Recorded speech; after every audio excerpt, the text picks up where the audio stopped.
พอแล้วพอแล้วไม่ต้องนาน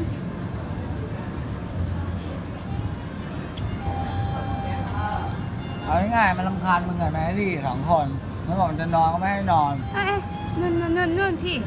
นี่อะไรอ่ะ ดูดกระโปรงเบิร์น อย่าไปจับมัน เป็นสายเบิร์น จะกัด